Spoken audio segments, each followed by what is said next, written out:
As we near another anniversary of 9/11, a local school is paying tribute. Officials at Seneca East local schools are hosting events starting tonight, running throughout the week. 13 Action News reporter J.D. Pooley spoke with a retired New York City Fire Department lieutenant who was buried not once but twice as the towers collapsed around him. Seneca East local schools will host the 9/11 World Memorial this week, leading up to the 22-year anniversary of 9/11.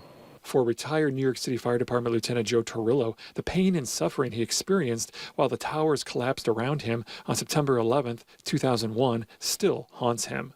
And as I'm taking my last breaths of life, I realized that my life was over, and I did something I hadn't done in a long time. I closed my eyes and I said a prayer. Those prayers were answered. Torillo was rescued from the rubble of the South Tower collapse. About 25 minutes later, they found a void, and they found 4 of us.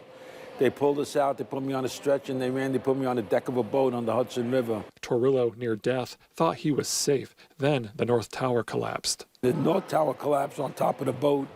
Everybody jumped off the boat into the river that was with me, and I broke free from the stretcher, and I dove headfirst into the engine room, and now the North Tower buried the boat on the river, and I'm buried and suffocating a second time. An hour later, Torillo was rescued from the engine room. Torillo recalls the close friends he lost that day. I see some of the faces that I was with just before the tower collapsed. Some of them were buried a couple of feet away from me. They didn't make it, but I made it. 343 members of the New York City Fire Department gave their lives that day. Along with retired Lieutenant Joe Torillo speaking at Seneca East local schools, Mitch Mendler has his 9/11 World Memorial on display, featuring a steel beam recovered from the South Tower. This beam represents freedom. I don't know how else to put that. Because even though the towers came crashing down on the ground, the country obviously survived.